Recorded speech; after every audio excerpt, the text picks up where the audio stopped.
क्षत्रिय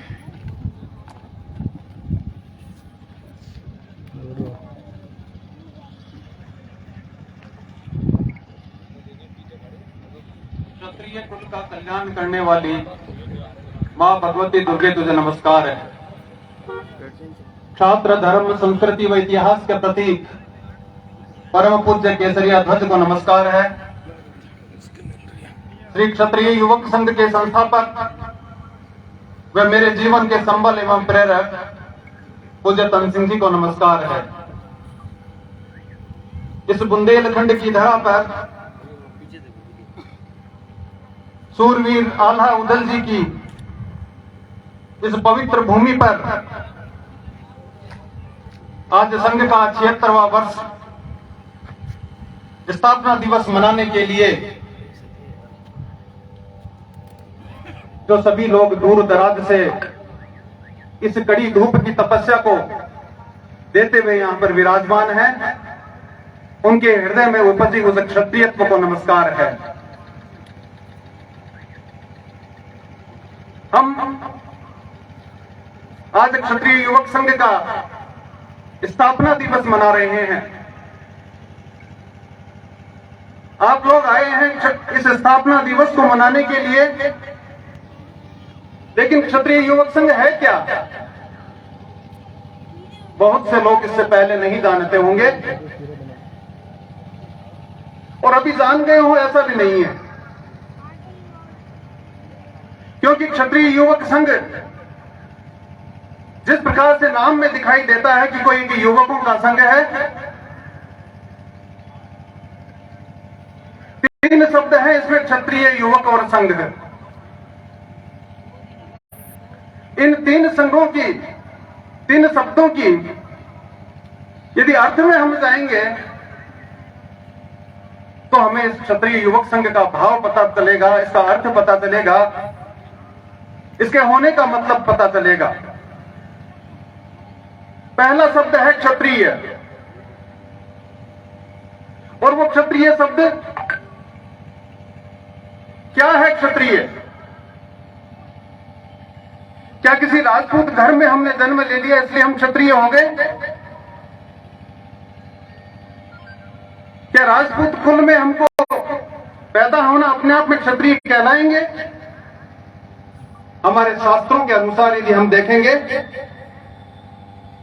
तो केवल उस राजपूत कुल में या राजपूत मां के गर्भ से जन्म लेना मात्र क्षत्रिय नहीं है। तब उस शास्त्रों की जब परिभाषा में हम जाएंगे, उन शास्त्रों को हम देखेंगे, तब हमें पता चलेगा कि वास्तव में वो क्षत्रिय है क्या। हमारे शास्त्रों में आया है क्षतातील त्रायते क्षत्रिय, कि जो क्षय से बचाने का काम करता है, जो नष्ट होने से बचाने का प्रयास करता है, वो वास्तव में क्षत्रिय है। भगवान श्री कृष्ण ने गीता में कहा, परित्राणाय साधूनाम विनाशाय च दुष्कृताम, कि जो दुष्ट जनों का संहार करता है और साधु जनों की रक्षा करता है वो क्षत्रिय कहलाता है।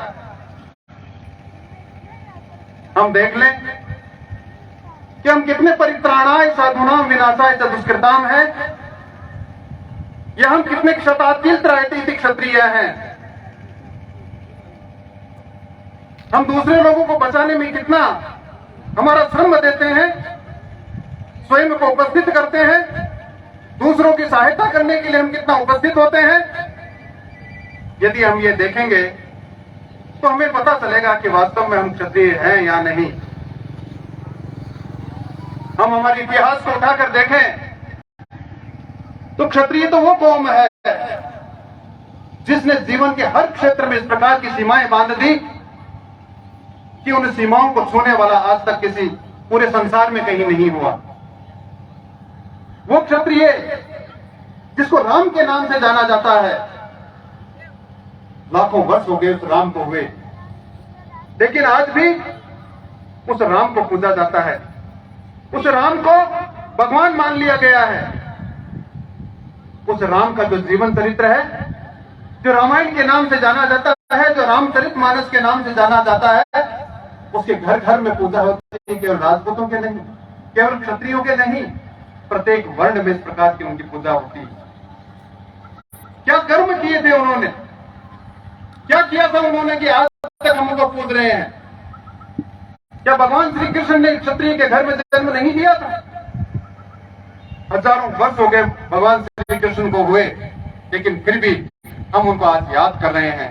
क्षत्रिय के रूप में हम जाना जा रहे हैं। तभी वो कहते हैं कि परित्राणाय साधुनां विनाशाय च दुष्कृताम्। तभी वो कहते हैं कि साधु जनों की यदि रक्षा करनी है, अच्छे लोग हैं उनकी रक्षा करनी है, वो चाहे किसी भी धर्म का हो, चाहे वो किसी भी जाति का हो, चाहे वो किसी भी राष्ट्र का हो। और यदि अधर्म का नाश करने वाला है, दुष्ट प्रवृत्ति का व्यक्ति है, और वो चाहे मेरे घर में पैदा होता हो, मेरे परिवार का भाई क्यों नहीं हो, उसको भी सजा देना मेरा कर्म है। वास्तव में वो क्षत्रिय है। क्या ऐसा हम कर पाते हैं? ऐसा हम नहीं कर पाते हैं। इसलिए पूज्य तन सिंह जी ने आज से 76 वर्ष पूर्व उनकी इस प्रकार का चिंता लगी। चिंता तो हम सब लोग भी करते हैं।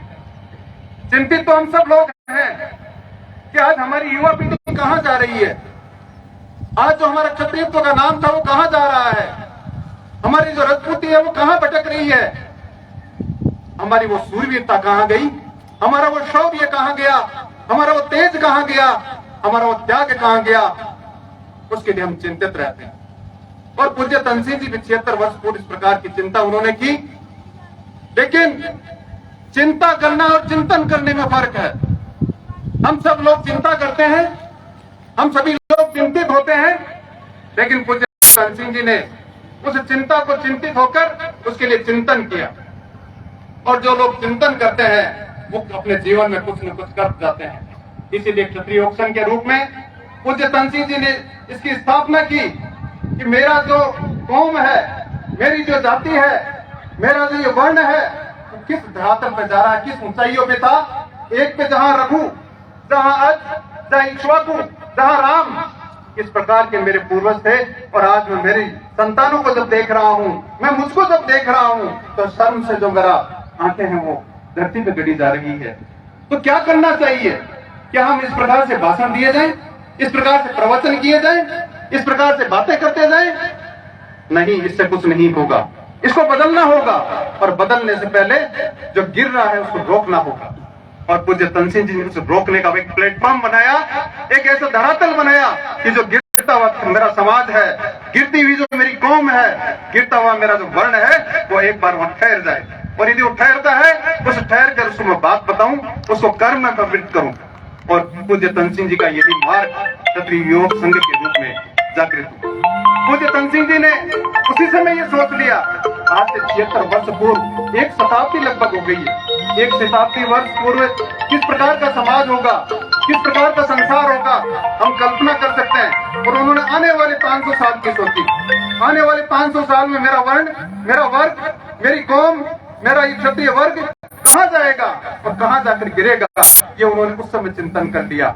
इसलिए उसको रोकने का उपाय किया, क्योंकि वो जानते थे कि जो चीज अनुपयोगी हो जाती है, जिस चीज का उपयोग नहीं होता है, उस व्यक्ति, उस वस्तु को फेंक दिया जाता है, चाहे वो निर्जीव वस्तु ही क्यों नहीं हो।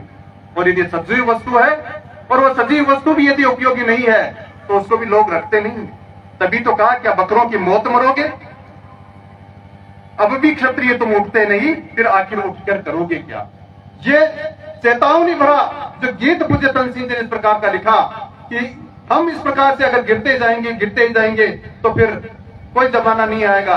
आज हमको हर तरह से दबाया जा रहा है, आज हर तरह से हमारी तपस्या ली जा रही है, हर तरह से हमारी परीक्षा ली जा रही है। आज देखिए आप, आज हम इस कार्यक्रम को मना रहे हैं, हमारा उत्सव का माहौल है, लेकिन ये सूरज भगवान भी हमारी परीक्षा ले रहे हैं, कितनी तपन कर रहे हैं। क्यों कर रहे हैं? वो इसीलिए कर रहे हैं क्योंकि क्षत्रिय हमेशा तपस्या के बल पर ही जिया। क्षत्रिय ने हमेशा परीक्षा देकर ही अपनी उन्नति की है, चाहे वो छोटे से ध्रुव के रूप में हो, चाहे वो छोटे से प्रहलाद के रूप में हो, चाहे वो मीराबाई के रूप में हो, चाहे वो राम के रूप में हो, चाहे वो लक्ष्मण के रूप में हो, और चाहे वो किसी के रूप में हो। हमारा जो त्याग था वो त्याग कहां चला गया? हम त्याग, हमारी समय सीमा की बात देखें, हम आज हम बात करें, आपको थोड़ा बुरा लग सकता है, मैं क्योंकि कहता हूं कि क्षत्रिय युवक संघ एक डॉक्टर का काम करता है, एक औषधि का काम करता है क्षत्रिय युवक संघ। और जो औषधि होती है वो कभी मीठी नहीं हुआ करती है।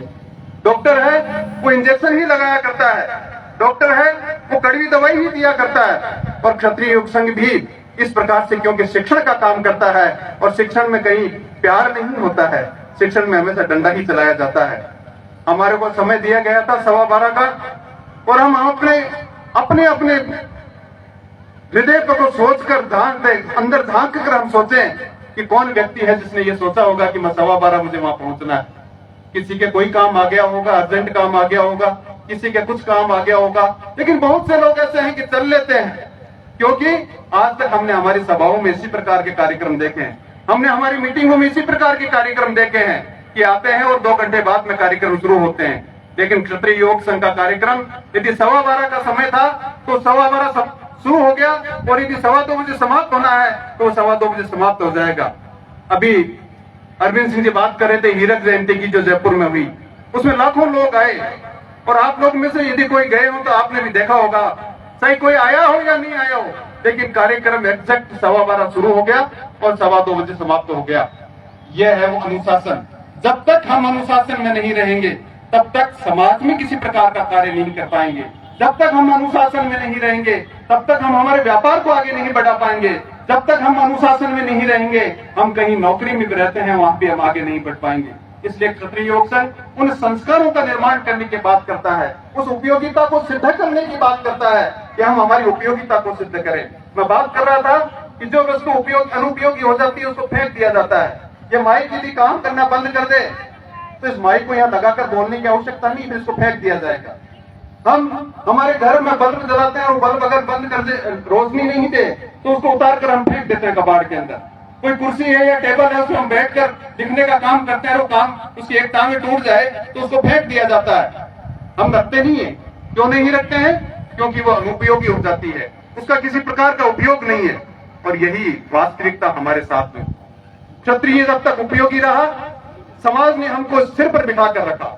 जब तक क्षत्रिय इस संसार के अंदर उपयोगी रहा, तब तक लोगों ने हमारे साथ में, हमारे को पलक पावड़ी बिछाकर हमारे साथ में रहे। और जिस दिन से हम अनुपयोगी हो गए, संसार ने भी हमको फेंक।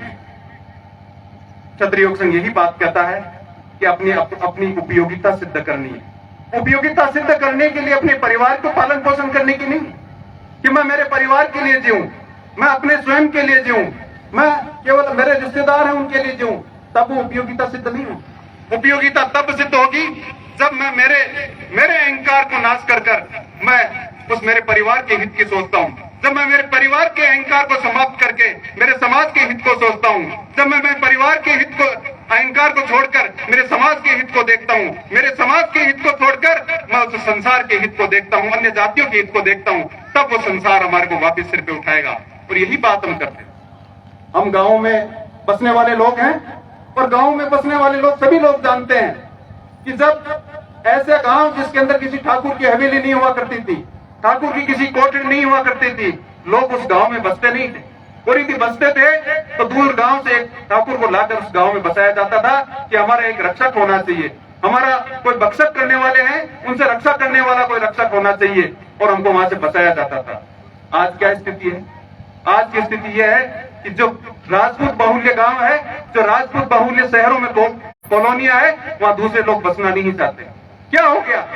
वो रक्षक था वो भक्षक बन गया, वो जो शौर्य था वो खत्म हो गया, वो तेज था वो हमारा खत्म हो गया, जो देने का भाव था वो हमारा समाप्त हो गया। इसलिए लोग हमारे पास में नहीं आते। और वो पूज्य तनसिंह जी ने इस क्षत्रिय युवक संघ का निर्माण कर छोटे छोटे बच्चों में छोटे छोटे संस्कार डालकर उन बड़े संस्कारों की ओर डालने का काम किया। लोग हमारी नकल करते हैं, लोग हमारा नाम लगाने का प्रयास करते हैं, लोग हमारी उपजाति है, हमारी खाप है, उसको अपने नाम से जोड़ने का प्रयास करते हैं, लेकिन हमें पसंद नहीं करते। ये सब हम लोग अनुभव करते हैं।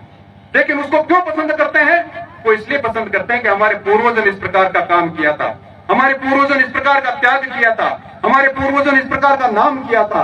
और हम उस इतिहास को भूलते जा रहे हैं। उस इतिहास को जो व्यक्ति भूल जाता है, उस इतिहास को जो व्यक्ति छोड़ देता है, तो वो उसकी इतिहास उसकी जड़ होती है, इतिहास उसका मूल होता है। और उस मूल को जब अगर व्यक्ति त्याग देगा तो हम देख लें, एक पेड़ है, उस पेड़ का यदि मूल कोई है, उस पेड़ की यदि कोई जड़ें हैं, यदि वो समाप्त हो जाए तो क्या पेड़ पनप सकता है? और नहीं पनप सकता। हमने भी हमारे इतिहास को छोड़ दिया, क्योंकि वो इतिहास हमको प्रेरणा देता है, और जिसकी प्रेरणा समाप्त हो जाती है वो कौम कभी जिंदा नहीं रहती है। मुझे तनसिंह जी का अनुभव भी यही रहा कि मैं मेरी कौम को वो प्रेरणा वापस दूं। मेरी कौम का जो प्रेरणा समाप्त हो रही है, जो सूख रही है, उन जड़ों के अंदर किस प्रकार से उस रस को मैं डाल सकता हूं, किस प्रकार से उसके अंदर खाद और पानी और दवाई डाल सकता हूं। ये डालने के पश्चात मैं उस पेड़ को वापस हरा भरा देखना चाहता हूं।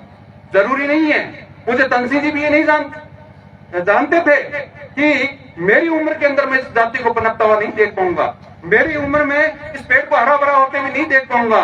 और मैं फिर ये कहता हूं कि हम भी हमारी उम्र में इस प्रकार के पेड़ को हरा होता हुआ नहीं देख पाएंगे, लेकिन अनुभव कर पाएंगे। हम अनुभव कर रहे हैं क्षत्रिय योग संघ के रूप में समाज का इस प्रकार से जागरण, जो जागृति का शंख है, वो जब शंख बज जाता है तो आज व्यक्ति उठता है। आदमी उठे ही नहीं तो वो जीवित समाज नहीं है। लेकिन हम चाहे थोड़ी देरी से उठते हो, चाहे देरी से आते हो, चाहे अनुशासन में हम थोड़े से लक्ष्य हो, लेकिन फिर भी आने का प्रयास करते हैं, बात को सुनने का प्रयास करते हैं, उस पर चलने का प्रयास करते हैं। इसका मतलब है कि हमारी जो जाति है वो जीवित है, लेकिन थोड़ी सी बीमार है। और जो बीमार होता है उसका इलाज कराया जाता है, उसके घर से बाहर नहीं निकाला जाता है। ये जाति हमारी माँ है, ये कौम हमारी माँ है, और इस माँ की सेवा की जाती है। और पूज्य तनसिंह जी ने यही संकल्प लिया शुरू से ही, ये जो मेरी कौम है इसको माँ के रूप में मानकर मैं इसकी हमेशा से इसकी सेवा करूं। इसलिए मुझे एक किस्सा याद आ रहा है, जो राम के परदादो साथे रघु, और रघु का नाम आता है त्याग, तभी आता है कि रघुकुल रीत सदा चली आई, प्राण जाए पर वचन न जाए। रघु एक बार 2-4 साल में अपना पूरा का पूरा जो साम्राज्य था वो लूटा दिया करते थे, वो दान में दे दिया करते थे, और स्वयं भक्कड़ होकर जंगल में चले जाया करते थे, और फिर से उस साम्राज्य का वृद्धि करते और उस साम्राज्य को वहां पर लाने का प्रयास करते। ऐसा ही एक बार वो सब कुछ छोड़कर जंगल में चले गए, अपने तन पे कोई कपड़े भी नहीं थे, केवल एक धोती पहन रखी थी, वहां बैठे थे। इतने में एक कोई ब्राह्मण कुमार था जिसका कोत्स नाम था, और कहते हैं कि वो कहीं गुरुकुल में पढ़ रहा था, और उस गुरुकुल से पढ़कर वापिस आ रहा था। वहां से जब कई राजकुमार लोग थे वो गुरु दक्षिणा दिया करते थे, उसकी भी इच्छा हुई कि मैं भी इस प्रकार से कोई गुरु दक्षिणा दूं मेरे गुरुजी को। और गुरुजी जानते थे कि गरीब है, इसके पास में कुछ भी नहीं है, तो उसने कहा तू रहने दे।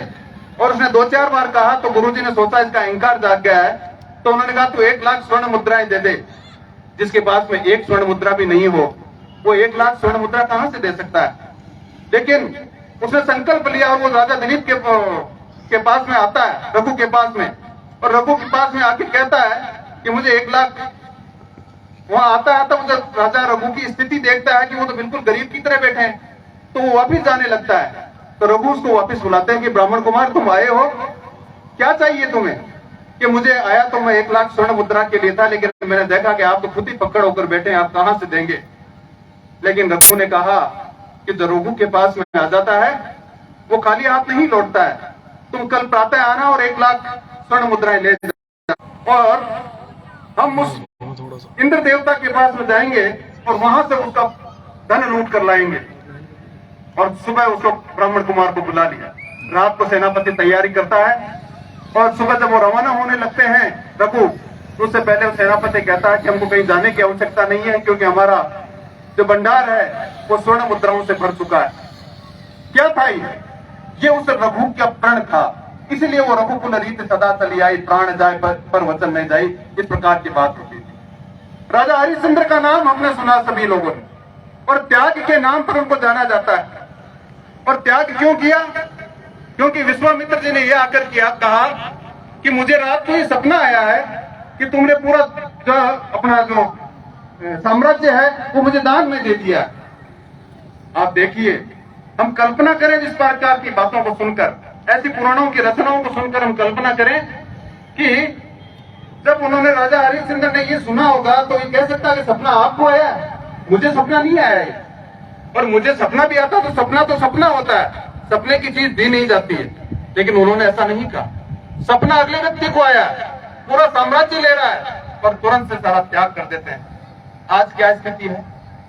आज हम राजा हरिश्चंद्र की श्रेणी में तो नहीं आए, लेकिन थोड़ी सी हम सोच के देखें कि क्या आज हम लेने के लिए होड़ मच रही है या किसी का हड़पने के लिए होड़ मच रही है हमारी? आज केवल लेने के होड़ मच रही है, और जहां लेना है और जहां देना समाप्त हो जाता है वहां क्षत्रिय तो समाप्त हो जाता है। वहां फिर क्षत्रिय तो नहीं रहता है, छात्र धर्म नहीं रहता है, तब वो फिर परित्राणाय नहीं रहता है। परित्राणाय तो तभी रहता है जब हम साधु जनों की रक्षा करेंगे, जो अच्छे लोग हैं उनकी रक्षा करेंगे। इसलिए क्षत्रिय योग संघ अपने शिविर लगाकर, अपनी उन शाखाओं को लगाकर उस साधु नाम को बचाना चाहता है, उन स्वजनों को बचाना चाहता है, उन अच्छे लोगों को बचाना चाहता है। संसार के किसी भी कोने में वो चाहे लोग रहते हों, संसार के किसी भी धर्म में चाहे वो बसते हों, संसार की किसी भी जाति के वो लोग हों, उनको बचाने का काम क्षत्रिय योग संघ करना चाहता है। लेकिन उसके लिए शक्ति की आवश्यकता होती है, और उस शक्ति का निर्माण वो जो संघ शब्द है, क्षत्रिय युवक संघ, उस संघ के नाम से करना चाहता है। बीच में रह जाता है एक युवक, और युवक क्या है? युवक वास्तव में यौवन। युवक कोई उम्र से नहीं है, उम्र का सर्टिफिकेट दिखाने की आवश्यकता नहीं है। लेकिन क्षत्रिय युवक संघ कहता है कि जो अपने उद्देश्य में प्रवृत्त होता है, अपने उद्देश्य के लिए त्याग प्रवृत्त करता है। हम यहाँ पे 2 दिन से मैं यहाँ बैठा हूँ, मैं देख रहा हूँ 70 साल के व्यक्ति, 75 साल के व्यक्ति इस प्रकार से दौड़ रहे हैं, इस प्रकार से फुदक रहे हैं, इस प्रकार से मन में उत्साह है। वो एक युवा से कम नहीं है। लेकिन एक युवा जो 12:15 बजे यहाँ आना है, लेकिन 12:15 तक भी वो आ नहीं पाया। क्यों? क्योंकि वो 10 बजे तो उठता है, उसके बाद में नाश्ता करता है, उसके बाद में स्नान करता है, और उसके बाद में आप कार्यक्रम में चलना है। वो युवा होने के बाद में भी युवा नहीं है। और जो बुजुर्ग सुबह 4 बजे उठकर फुदक रहा है कि आज कार्यक्रम है, मुझे वहां जाना है, साफे बांध कर तैयार है, वो वास्तव में युवा है। ऐसे युवाओं का निर्माण क्षत्रिय योग संघ करता है। ऐसे संस्कारों का नाम क्षत्रिय योग संघ कर रहा है पिछले 76 वर्ष से। सरल काम नहीं, देना सरल काम नहीं, बहुत कठिन काम है। जेब से अगर 1 रुपया भी किसी को देना हो ना, तो सोचना पड़ता है। समय देना हो तो सोचना पड़ता है, कहीं छोड़ना हो तो सोचना पड़ता है। हम हमारे भाइयों के पास में भी 1 इंच की जमीन है, उस 1 इंच की जमीन के लिए भी इस प्रकार से लड़ते हैं जैसे कोई राम राज्य के लिए भरत और राम का युद्ध हो रहा हो। हम तो उस राम और भरत की संतान है ना। वो साम्राज्य था पूरा अयोध्या का, लेकिन उस राम ने क्या किया? राम ने फुटबॉल बना दी उस साम्राज्य की, इधर भरत ने फुटबॉल बना दी उस साम्राज्य की। क्या था ये वो वास्तव में वो त्याग था। उस त्याग को सिखाने का काम क्षत्रिय योग संघ करता है। आप कह सकते हैं कि इस प्रकार कितना बड़ा काम क्षत्रिय योग संघ कैसे कर सकता है, लेकिन कर सकता है। क्षत्रिय योग संघ कहता है कि निजको न बनाया तो जगत अंत नहीं मिलता। यदि संसार को बनाना है, संसार को उठाना है, संसार को राह दिखानी है, संसार को पढ़ाना है, तो पहले स्वयं को बनाना होगा, स्वयं को पढ़ना होगा, स्वयं को त्याग करना सीखना होगा, स्वयं का देना होगा। और स्वयं जब करना प्रारंभ कर देंगे तो फिर इस संसार को भी हम दे सकते हैं। कोई व्यक्ति ग्रेजुएट ही नहीं है और ग्रेजुएशन वाले व्यक्ति को पढ़ाना चाहता है तो नहीं पढ़ा सकता है। किसी व्यक्ति के पास में कोई धन है ही नहीं, वो कोई किसी को दान देना चाहता है वो नहीं दे सकता है। इसलिए क्षत्रिय योग संघ कहता है कि उस शक्ति का हम अर्जन करें, चाहे वो धन के रूप में हो, चाहे वो अस्तित्व के रूप में हो, चाहे वो साम्राज्य के रूप में हो, और चाहे वो त्याग और शौर्य के रूप में हो। उन सबको हमको अर्जन करना है, और अर्जन करने के बाद में संसार को लुटाने का प्रयास करना है। ये क्षत्रिय योग संघ की मुख्य धारा है, और इसी के लिए वो सारा काम दे रहा है। आज हम जगह जगह देखते हैं, राजस्थान भी देखते हैं, गुजरात में भी देखते हैं, आपके यूपी में भी इस प्रकार की भावनाएं देखते हैं। आपस में इस प्रकार का वैमनस्य, हमको लेके क्या जाना है? हमको एक दूसरे का बांटना क्या है? लेकिन फिर भी परिवार में हो सकता है भाइयों में कोई झगड़ा हो, धन का झगड़ा हो, लेकिन ऐसी है संस्थाओं के बीच में झगड़े चलते हैं, समाज और संगठन के बीच में झगड़े चलते हैं, समाज और राजनीतिक व्यक्ति के बीच में झगड़े चलते हैं, राजनीति और समाज के बीच में इस प्रकार के झगड़े चलते हैं। क्षत्रिय योग संघ ऐसे झगड़ों को भी मिटाने का प्रयास करता है, और 76 वर्ष से इस प्रकार का प्रयास करते करते राजस्थान में इस प्रकार का उसने एक मॉडल खड़ा कर दिया कि इस प्रकार से सारे के सारे, चाहे वो कांग्रेस का नेता हो, चाहे वो बीजेपी का नेता हो, चाहे वो अन्य दल का नेता हो, एक साथ बैठते हैं, एक साथ बैठकर अपनी भावनाओं समाज के नाम पर किसी प्रकार का विच्छेद नहीं करते हैं। हम भी क्षत्रिय योग संघ के इस स्थापना दिवस से ये प्रेरणा लेवें और यहाँ आने के बाद में इस प्रकार की भावनाओं को हमारे जोड़े, हमारे इस प्रकार का निराश से आ गया, निराशा का भाव आ गया। मेरे साथी यहाँ 5-10 दिन से काम कर रहे हैं और उनसे समाचार मिला कि कई गांवों में इस प्रकार से जाते हैं और लोग बड़े निराशा के जवाब देते हैं और कहते हैं साहब यहाँ कुछ नहीं हो सकता, आप इकट्ठे करोगे 100 आदमी इकट्ठे होंगे, इससे ज्यादा इकट्ठे होने वाले नहीं। आज तक तो 100 से ज्यादा कभी इकट्ठे हुए नहीं। कोई राजनीतिक मंच हो तो अलग बात है, समाज के नाम पर इस प्रकार से इकट्ठे नहीं होते। एक वो महासभा है, एक वो महासभा है, उसके अंदर टकराव होता है, उसमें टकराव होता है, वो आपस में आने नहीं देते। लेकिन ऐसी निराशा क्यों हो गई? क्योंकि हमने इस प्रकार का जीवन जीना प्रारंभ कर दिया, हमने इस प्रकार के लोगों को देखना प्रारंभ कर दिया। जिस प्रकार के निराश भाव जो दिया करते थे, उनकी होड़ मचानी हमने शुरू कर दी, उनके पीछे चलना हमने प्रारंभ कर दिया।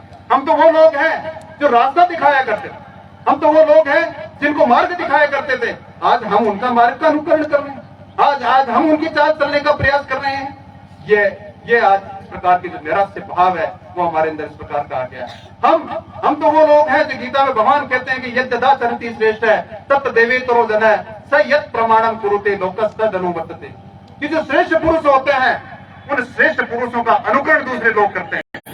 हमने उस श्रेष्ठ कौम में जन्म पाया है जिसमें भगवान राम ने जन्म लिया, जिसमें भगवान कृष्ण ने जन्म लिया, जिसमें महाराणा प्रताप और आला उदल जैसे व्यक्ति हुए, जहाँ छत्रसाल जैसे व्यक्ति हुए, ऐसी कौम में हमने जन्म लिया है। और हम बहुत नीचे गिरने का प्रयास कर रहे हैं, हम दूसरों के मार्ग पर चलने का प्रयास कर रहे हैं। वो कहां पतन के मार्ग पे जा रहे हैं और हम उस पतन के मार्ग पर जाने का प्रयास कर रहे हैं। ये होड़ जब मची हुई है, क्षत्रिय उस रास्ते को रोकने का प्रयास करता है। क्षत्रिय उस रास्ते को रोककर और अच्छे मार्ग की ओर, उस उत्थान के मार्ग की ओर ले जाना चाहता है। लेकिन उत्थान का मार्ग, चढ़ाई का मार्ग, साधना का मार्ग थोड़ा कठिन मार्ग होता है, सरल मार्ग नहीं होता है। और क्षत्रिय योग संघ का मार्ग वास्तव में साधना है। क्षत्रिय योग संघ उस व्यष्टि से समष्टि और समष्टि से परमेष्टि की ओर ले जाने वाला मार्ग है, उस व्यक्ति से समाज और समाज से उस परमेश्वर तक ले जाने वाला मार्ग है। और हमने पाया है, हमने देखा है हमारे पूर्वजों को कि वो इस प्रकार से इस रास्ते के द्वारा उस परमेश्वर के मार्ग तक पहुंचे हैं। इसलिए जो साधना का मार्ग होता है वो वास्तव में कठिन मार्ग हुआ करता है। आज किसी को पतन के मार्ग पे ले जाना हो तो उसके लिए कोई शिक्षा की आवश्यकता नहीं है। सड़क पे चलता हुआ व्यक्ति इस प्रकार की निराशाजनक बातें बता सकता है। गाली निकालना किसको आता है? सभी व्यक्तियों को गाली निकालना आता है। क्या कहीं पे स्कूल थी इस प्रकार की गाली निकालने वाली? पान और मसाला ये गुटखा खाने के लिए कहीं पे कोई स्कूल या कॉलेज लगती है कि इस प्रकार से गुटखा खिलाया जाता है कि इधर गाल में दबाया जाता है, इधर होठ में दबाया जाता है, इधर गले में दबाया जाता है? कहीं भी नहीं सिखाया जाता है। लेकिन फिर भी हम सीखते हैं। सिगरेट पीने की कहीं क्लास लगती है कि भाई ट्यूशन लगती हो कि आज शाम को आइए और आधा घंटा आपको सिगरेट पीने की कला सिखाई जाएगी, किस प्रकार से सिगरेट पी जाती है? कहीं भी नहीं सिखाई जाती है। फिर भी क्या हम लोग सीखते नहीं? सब कुछ सीखते हैं। लेकिन जो साधना का मार्ग होता है, जो शिक्षण का मार्ग होता है, जो चरित्र का मार्ग होता है, उसको सिखाने की आवश्यकता होती है। क्योंकि वो ऊपर का मार्ग है। ऊपर अगर पानी को चढ़ाना है तो मोटर लगानी पड़ती है, बल लगाना पड़ता है। और उस पानी को अगर नीचे गिराना हो तो कोई बल लगाने की आवश्यकता नहीं, कोई मोटर की आवश्यकता नहीं है। टोटी खोल दीजिए, सारी की सारी टंकी खाली हो जाएगी। और हमारी टंकियां इसी प्रकार से खाली होती जा रही है। हम उस पतन के मार्ग पे जा रहे हैं। क्षत्रिय उस पतन के मार्ग को रोककर उस उत्थान के मार्ग पर हमको ले जाना चाहता है। हमको वो उस मार्ग पर ले जाना चाहता है जो परमेश्वर के मार्ग तक जाता है, जो समाज से होकर उस परमेश्वर के मार्ग तक जाता है। लोग परमेश्वर के लिए अन्य साधनाएं करते होंगे, जंगलों में जाते होंगे, अनेक प्रकार के साधनाएं करते होंगे। लेकिन क्षत्रिय युवक संघ उस समाज के माध्यम से समाज सापेक्ष साधना करना चाहता है। और समाज सापेक्ष साधना जब करता है तो व्यक्ति को छोड़ना पड़ता है। और क्षत्रिय युवक संघ सब कुछ अपना छोड़कर इस प्रकार से त्याग करने की बात करता है। हम सुबह बैठे थे, बात कर रहे थे और पूछ रहे थे कि किस प्रकार से क्षत्रिय युवक संघ काम करता है। क्षत्रिय युवक संघ, मैं उनको बता रहा था 1960 से भी हमें आपने सुनी कि जो संघ शक्ति पत्रिका है, पथ प्रेरक अखबार है, वो उसका संपादन करता है क्षत्रिय युवक संघ के माध्यम से। उसमें कोई भी पेड सर्वेंट नहीं है आज तक, 1960 से लेकर आज तक। सारा का सारा काम जो स्वयंसेवक लोग हैं वो अपनी इच्छा से करते हैं। कार्यालय बने हुए हैं इतने राजस्थान में और गुजरात में, लेकिन उसकी भी सारे कहीं भी कोई पेड सर्वेंट नहीं है। सारे के सारे जो स्वयंसेवक है वो संभालते हैं। और 76 वर्ष से इस प्रकार का काम कर रहे हैं जिस प्रकार से मैं मेरा काम करता हूं। और मेरा काम कोई भी बिगड़ने नहीं देता है।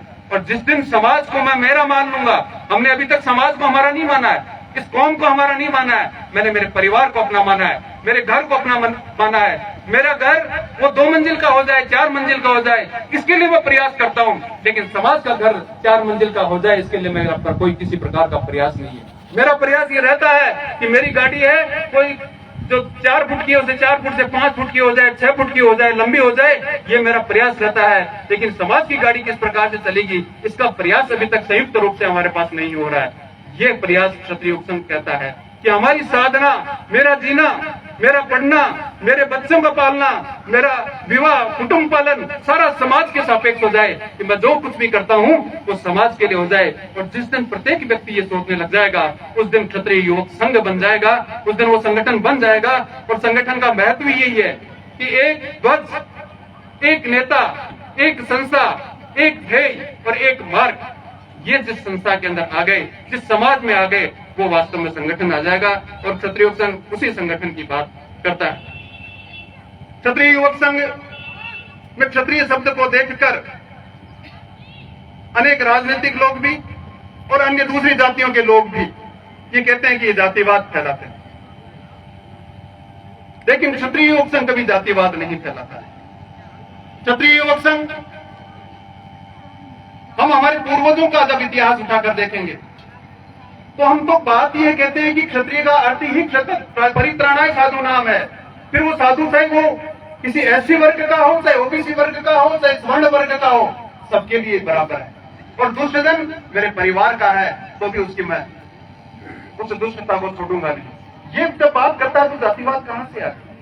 हमारे पूर्वज तो वो थे जिन्होंने किसी अपने परिवार के लिए नहीं, अपनी जाति के लिए नहीं, अपने समाज के लिए नहीं, और अपने राष्ट्र और धर्म के लिए भी नहीं, और केवल मानव जाति के लिए भी नहीं, उन्होंने पशुओं तक भी अपनी बलि दी। राजा शिवी का नाम आपने सुना होगा। उस कबूतर के लिए अपने स्वयं का शरीर दे दिया। अभी हमने एक गीत गाया था, क्षत्रिय अब भी तुम उठते नहीं, उसमें आया। बाबूजी राठौड़ राजस्थान के थे, आपने देखा होगा, लोक देवता है, और फेरे हो रहे थे, और फेरे होते होते उनको आह्वान आ जाता है कि कोई गायों को भगा कर ले जा रहा है, उसकी रक्षा करनी है।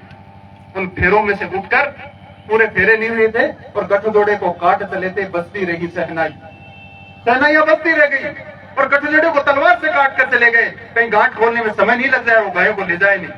हम तो वो लोग हैं जो इस प्रकार से, राजा दिलीप का नाम सुना होगा, गाय के लिए अपने सिंह के सामने अपने आप को समर्पित कर दिया कि मुझे खा ले और इस गाय को बचा ले।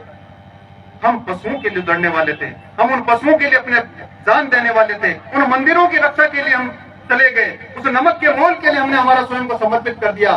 तो फिर हम जातिवादी कैसे हैं? क्षत्रिय युवक संघ कहता है कि क्षत्रिय कभी जातिवादी हो ही नहीं सकता।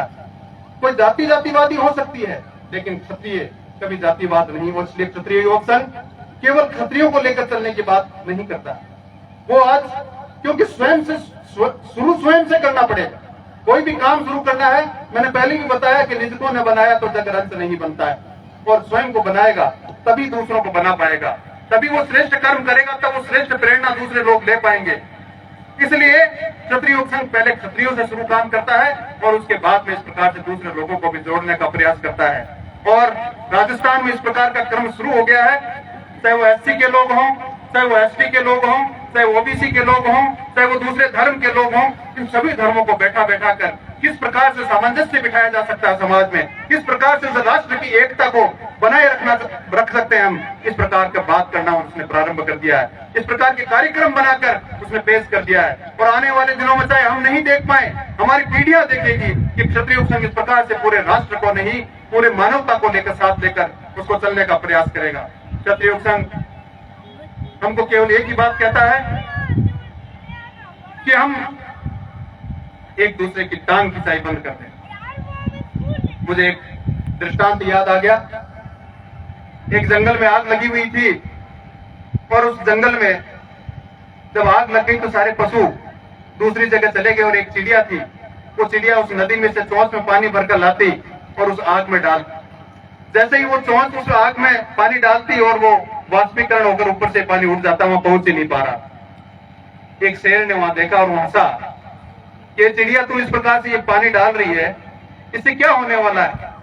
कुछ होने वाला नहीं, क्यों अपना समय बर्बाद कर रही है? तो जो चिड़िया का जवाब था वो हमारे लिए ब्रह्म वाक्य बन जाए हमारे लिए प्रेरणा का वाक्य बन जाए। उस चिड़िया ने कहा कि मेरे इस सोच से पानी डालने के कारण ये आग ये बुझेगी या न बुझेगी मुझे पता नहीं, और हो सकता नहीं बुझेगी, लेकिन भविष्य में कभी जब इतिहास लिखा जाएगा इस जंगल का, तब इस आग का वर्णन भी आएगा, और इस आग के वर्णन के बाद में मेरा नाम भी आएगा। तब मेरा नाम उस आग को बुझाने वाले में आएगा, आग लगाने वाले में नहीं आएगा। हम वो आग लगाने वाले नहीं, वो आग बुझाने वाले बने, ये क्षत्रिय योग संघ की चाह है। और एक छोटे से दृष्टांत के बाद मैं अपनी बात को समाप्त करूंगा। टिहरी की पहाड़ियों में एक संत रहते थे और एक बच्ची थी। वो दोनों इस पहाड़ी पर चढ़ रहे थे, और चढ़ते चढ़ते स्वामी रामतीर्थ उनका नाम था। तो जो बच्ची थी उसके गोद में उसका छोटा भाई था, और सिर पर उसका कोई वजन था, वो ऊपर रहती थी, सामान नीचे से ऊपर ले जा रही। स्वामी रामतीर्थ ने जब देखा कि बच्ची है बोझे मर रही है, इसका इतना वजन सहन नहीं कर पा रही है, तो साधु महाराज ने, रामतीर्थ ने कहा कि बच्ची, ये जो बच्चा है तुझे भार लग रहा होगा, तो ये मुझे दे दे, ऊपर मैं छोड़ दूंगा। उस बच्ची का जवाब था, वो भी हमारे लिए प्रेरणादायी है। उस बच्चे ने कहा कि साधु महाराज, ये वजन आपके लिए होगा, ये तो मेरा भाई है। भाई कभी वजन नहीं हुआ करता है। हम हमारी कौम को भाई मान लें, हम हमारे समाज को भाई मान लें, और उस समाज को भाई मानकर हम इस प्रकार का व्यवहार करें, तो वो हमें वजन नहीं लगेगा। तब जिस प्रकार से एक भाई के साथ में व्यवहार किया जाता है, जिस प्रकार से एक बेटे के साथ में व्यवहार किया जाता है, जिस प्रकार से माता पिता के साथ में व्यवहार किया जाता है, उस प्रकार का व्यवहार करना हम सीख जाएंगे। क्षत्रिय योग संघ हमें वही व्यवहार करने की शिक्षा देता है। ऐसे ही व्यवहार करने के लिए वो एक कला सिखाता है, और इस प्रकार के शिविरों के माध्यम से, संस्कारों के माध्यम से उस समाज को बदलना चाहता है। उसके लिए परीक्षा तो बहुत है, उस परीक्षा के लिए वो तैयारी कर रहा है। उस परीक्षा को देने के लिए आप लोग भी क्षत्रिय योग संघ से जुड़े हैं, क्षत्रिय योग संघ को सुनने का प्रयास भी कर रहे हैं। क्षत्रिय योग संघ में आप आए भी हैं, लेकिन अभी तक हमने अपने आप को क्षत्रिय योग संघ को अपना नहीं माना है। क्षत्रिय योग संघ की चाह है कि क्षत्रिय योग संघ आपको अपना मानता है, आप भी क्षत्रिय योग संघ का अपना माने। आप ये मानकर चलें कि गंगा हमारे घर पर आई है, और इस प्रकार का आयोजन करना अपने आप में, गंगा हमारे इस घर के द्वार पे आई है, इस गंगा में हम हाथ धो लें, इस गंगा में हम डुबकी लगा लें, तो हम पवित्र हो जाएंगे। यही क्षत्रिय योग संघ इस 76वें वर्ष स्थापना दिवस पर आपको इस प्रेरणा स्रोत कहना चाहता है। जय संघ।